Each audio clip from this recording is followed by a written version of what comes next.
All right. I'm going to do a little transit update and talk about some things that are happening. We're a couple days away from the new moon, Halloween, Samhain, whatever you're celebrating this weekend. So that's really exciting. We still have the sun in Scorpio. It's still in that gate 28 about totality, the channel of the gate of the game player. I want to read this. Okay, the transitoriness of power and influence. And I feel like that's really at play within the collective. I think we're just kind of like seeing how power shifts and influence shifts. And this is a gate in the individual circuitry. So it is about the power within and the power and the influence that and the things that have influence on us. And we have full control over that. At the end of the day, I don't want to like shy away from the outer forces that do affect us. Like, I'm not trying to like make light of that, because that is real. And in order to gain your full sovereignty, like, there is a level of kind of like combating these outer influences, because this gate 38 is the channel of the fighter. So this whole channel together is the channel of struggle. So like, yeah, there is going to be some struggle in order to gain your full, authentic, sovereign self, but it's possible. And that is what the sun is here to show us right now.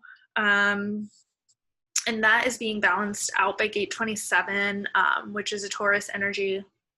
It's about caring and it's about nourishment. As I'm eating my grapes from earlier today that I didn't finish, we've got some other cool stuff with the body going on. Gate 46 is actually about I forget if it's this whole channel or just gate 46, but there's a layer of like loving the body in this energy, and that's where Venus is, which, you know, is the planet of love, relationships, harmony. I'm trying to think where I don't know if it's in this book. Yeah, this book. I've been meaning to read that book that just fell, so God said, hey baby, you gonna read me? All right. 46, yeah, 46, according to Karen Curry, one of my favorite teachers, is called The Love of the Body, and it's all about the physical embodiment of love. It understands the body as a vehicle for the soul and is all about movement and living in the body. It is sensual, graceful, experiential, and grounded. People who have this energy, so if you have this in your chart, are deeply present to the body, and we see a lot of yoga teachers, dancers, portrait photographers. I know someone who has it who's a massage therapist. My sister's like, she's got it, she's obsessed with working out, and like, you know, she's very aware of her body, very conscious of it. This isn't a logical energy. It's an energy of being and experiencing within the body. It's about giving the soul expression, and this energy can give way to a deeply expressive art and movement. Yeah.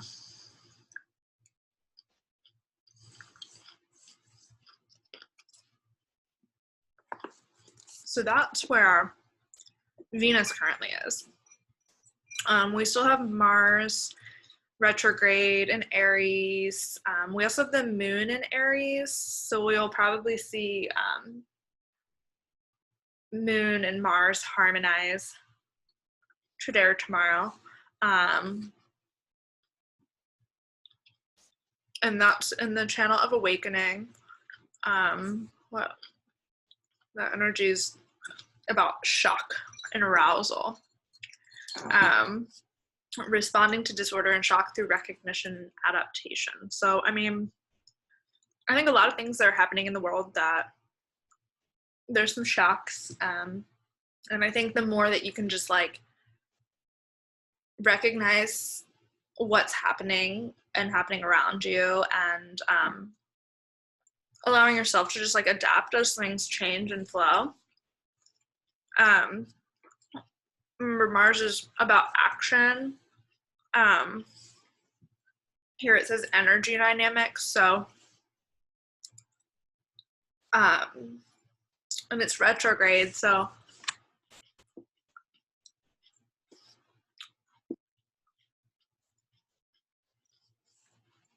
there's kind of like a review of our actions, the way that we exchange energy. Oh, just lost a grape.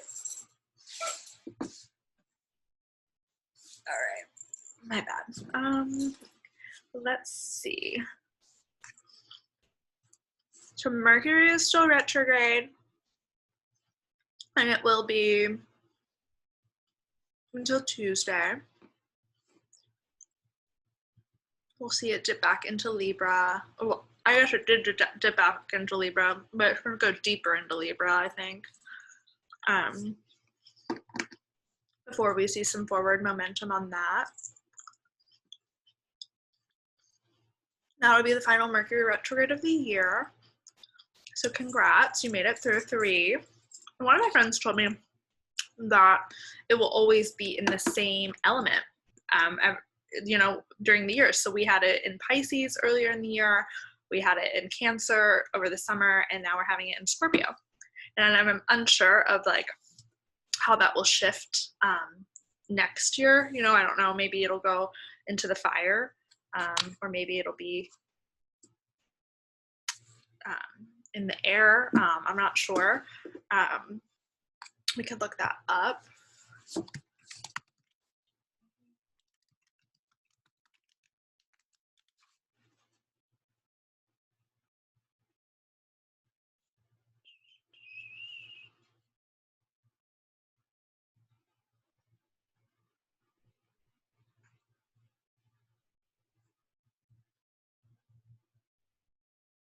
I don't know any of these websites. Let's see this. I'm familiar with this one. Mercury retrograde, boom, January 30th. Yeah, it looks like we are doing air. We're gonna have a retrograde during, that's Aquarius season, Gemini season, and then the last one will be in Libra season. So that's cool. I did not know that until my friend told me that, and we just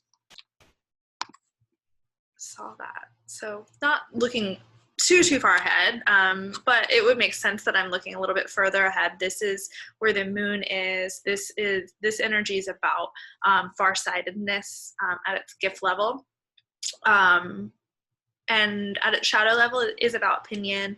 I've had some really big conversations about opinion today with my family, and that's been cool, like to just really we've been kind of having this conversation of like, oh, like people are just like out there and they're just sharing their opinion, and I didn't ask for it. And that's a really important thing. It's a really important thing about a lot of energy. That's not necessarily true of like every single line, but it is something like I do notice about some of the energies in the charts. Some of them are like, they must be invited in before they're going to be like accepted, and the energy of the opinion is one of those. It's like everyone's living their life and they're doing the best they can, right? And they're like doing the things that they feel they need, and unless they're explicitly like, hey, like I want your opinion on this decision I'm making, it's usually not well received if you just give an opinion. But the thing about opinions is so many people hold them as absolute truth versus like an opinion, that, um, you know, this is a lot about patterns as well. So a lot of like opinions are based on a pattern that we notice. And like, okay, so like in my world, maybe I notice that when I'm drinking alcohol on a regular basis, like I'm more depressed or anxious or critical. Whereas in someone else's world, they will notice that they'll say that the pattern of drinking like brings them joy and like fun.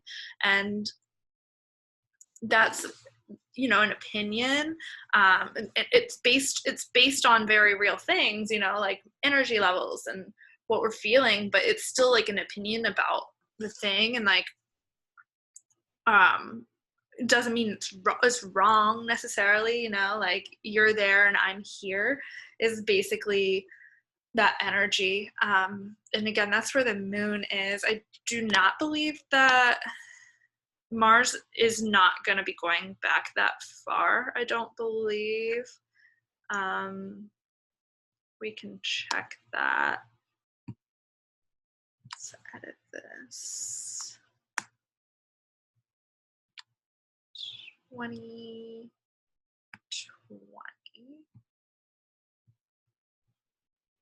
And Mars is going to go direct on November 13th. I'm not sure what time. That's not too big of a deal for what we're doing. Yeah, it's going to only go back as far as 51. I actually thought it went further. Let me double check that I have that date correct. Mars.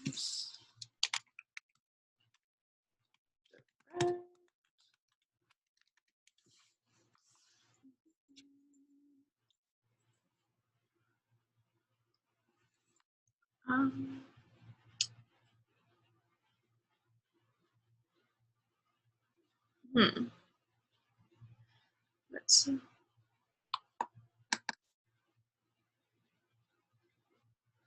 Yeah, November 14th. So, yeah, it's not gonna go.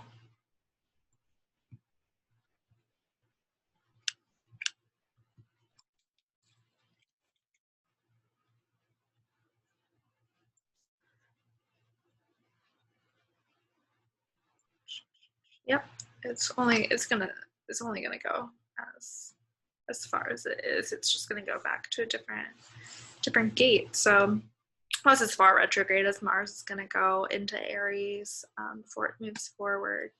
Let's get into a chart here. So today we're gonna work with this generator's chart. So a generator is anyone who has this center defined. If you have that center defined, you're either going to see that you're a generator or a manifesting generator. It's essentially the same thing. Manifesting generators do have a little bit of like manifestation energy because they'll have a motor, which again is the root center, the solar plexus center, the sacral center, and the heart center. So a manifesting generator will have one of these reaching to the throat. You'll see a connection from one of these to the throat, at least one. And so because of that, remember a manifester has one of those, but does not have the sacral, so has one of these three defined into the throat center. So that's what makes the manifester so powerful. And so because some generators have these motors to their throats, they also have these really powerful like manifestation skills. But because they have the sacral defined, the sacral puts us into being like a response being. So we're not full on initiators. We're still like responding to the world around us. And so generators, your strategy is to respond, and you're going to respond best to yes or no type questions or energy invitations. It's not necessarily like you're always going to be like answering a question. Like sometimes the yes or no comes from a movement towards something, especially if you're a manifesting generator. But I believe that would probably also be true for a generator as well. Is like sometimes responses don't warrant like outward conversations. Sometimes it's just movement towards. And so this generator has 4 open centers, her head center. So her not self question would be if she's trying to answer other people's questions. So that could be something she is reflecting on, especially in times when she's not feeling like herself. Her heart center is open, so questioning herself if she thinks she has something to prove. Her spleen center is open. Is she holding on to things that are not good for her? And her root center is open. Is she in a hurry to get things done, to be rid of the pressure? Which I've been learning a lot with my personally with my open root center lately. And because of what the planets are doing right now, she sort of has energy. She has a lot happening. And so I did notice this the other day, and I really liked this. So there are, in her chart right now, we have 3 dominance channels, which are 3 channels that she has, but the planets aren't doing anything with. And she has 2 educational channels, the channel of awareness, which is this head to Ajna channel here, and then the channel of preservation, and they're called educational channels, which I was like, oh, that makes so much sense. Like that is so beautiful because you know, the planets are aligning in a way that's giving you access to this energy in order for you to sort of like tap into and learn from, because you know, she's actually undefined here, but because what the planets are doing, it feels like she has this energy. And so I feel like it's really available then to like learn awareness, learn custodianship.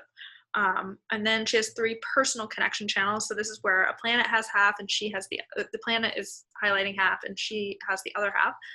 So the channel of surrender, she has the channel of struggle, which we were talking about earlier, and the channel of discovery. Fun. So she's got a lot going on, and she's going to have this channel surrender for a little bit, just because we have that in the north and south nodes. The channel of struggle will go away in a couple of days and come back when Mercury goes direct again. And again, this one will be here for a little bit longer, just because we have some of the slower moving planets in those gates. So yeah, I can imagine that that is a lot of energy for this person to be dealing with. And so just really, I mean, we have this channel of surrender, really being surrendered to the self, knowing what is yours and what isn't. And like we said, a way to do that, even though the planets are highlighting these things, remember though, like your head center is open. So are you trying to answer other people's questions? Are you trying to answer the world's questions? You know, it's one thing if you're being asked to help answer a question, it's another to be in your own space, over analyzing, trying to question things. Are you trying to prove your worth? Are you holding on to things that aren't good for you? Are you in a hurry to be free of the pressure? I did notice yesterday that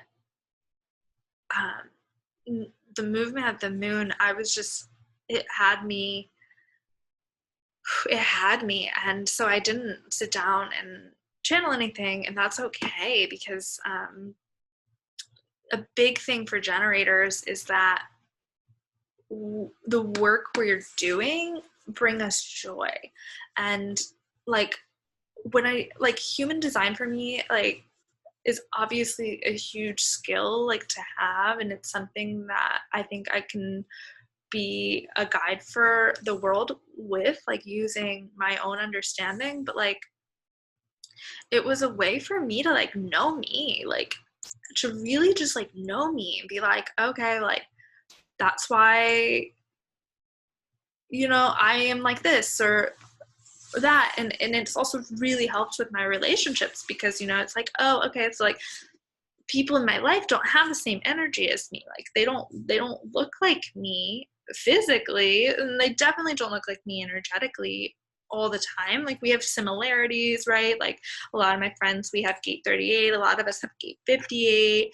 I see a lot of people who have this 1-8 channel of inspiration in my life. I have a lot of people who we have half of and or that whole channel.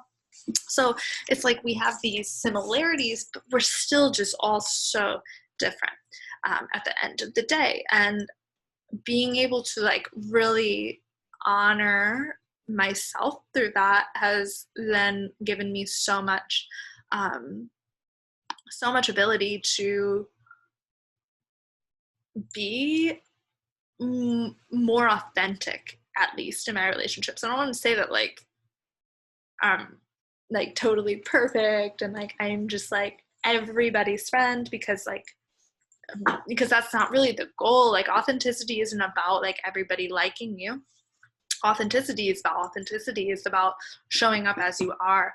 I told a story the other day about a time where I was working a job and I wasn't happy with what was going on in the workplace, and I was just very frustrated. And at the same time, I was like, but you don't want to like show up in this like angry way.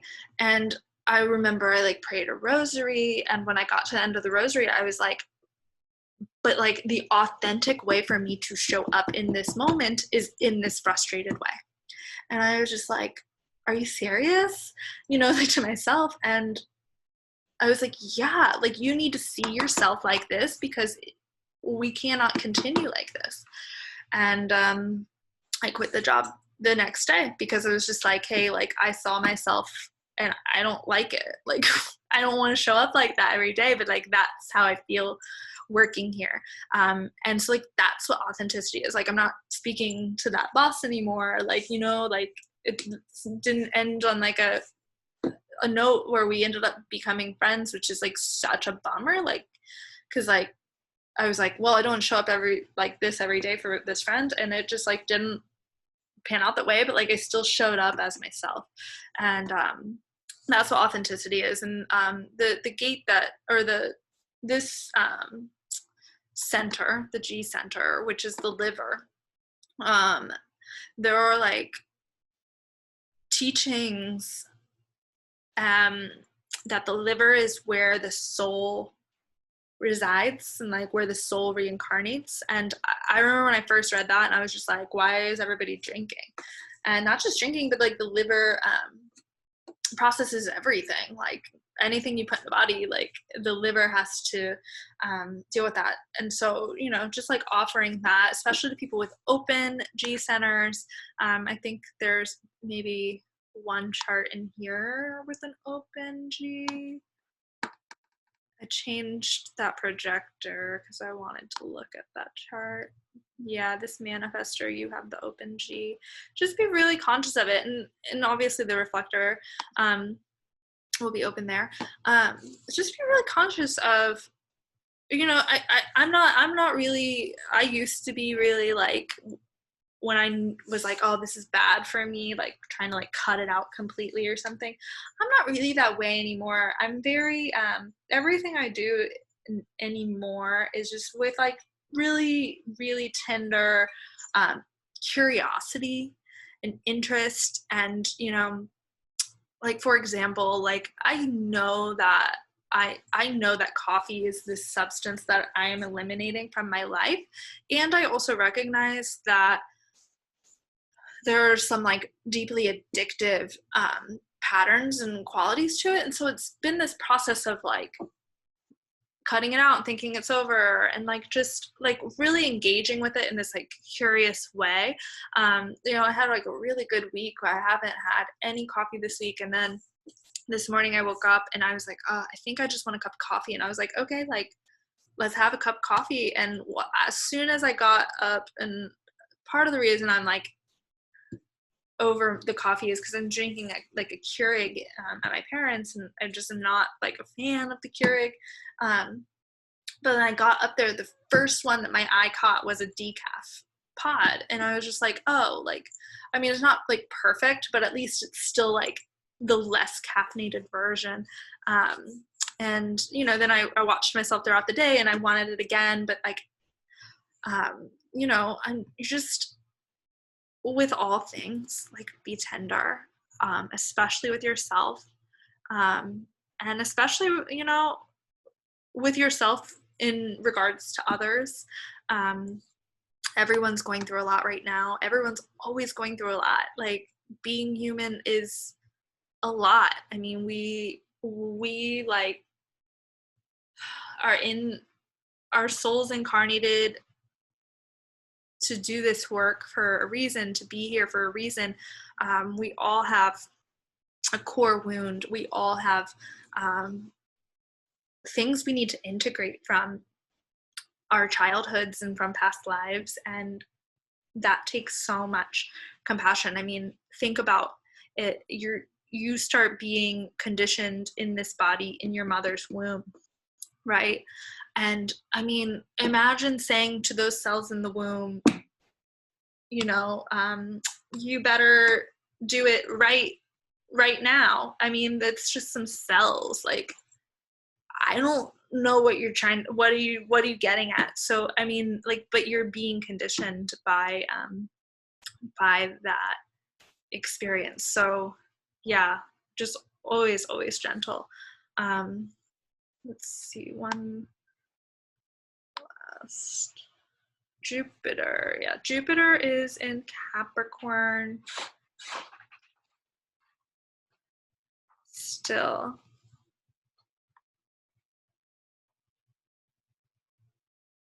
And Jupiter being Capricorn for a little bit longer. I don't know why I jumped right to Jupiter. I think just because it's like it is the planet of benevolence.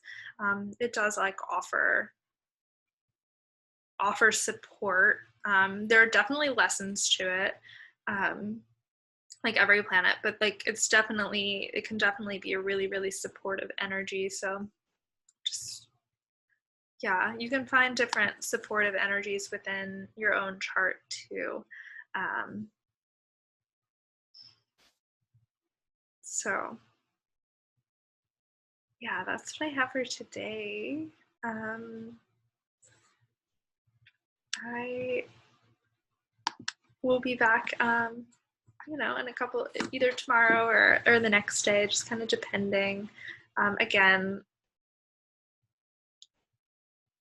like, I'm not forcing myself into anything, and especially when it comes to things that you are passionate about, I would offer the same, you know, just allow yourself to have fun with it. Like,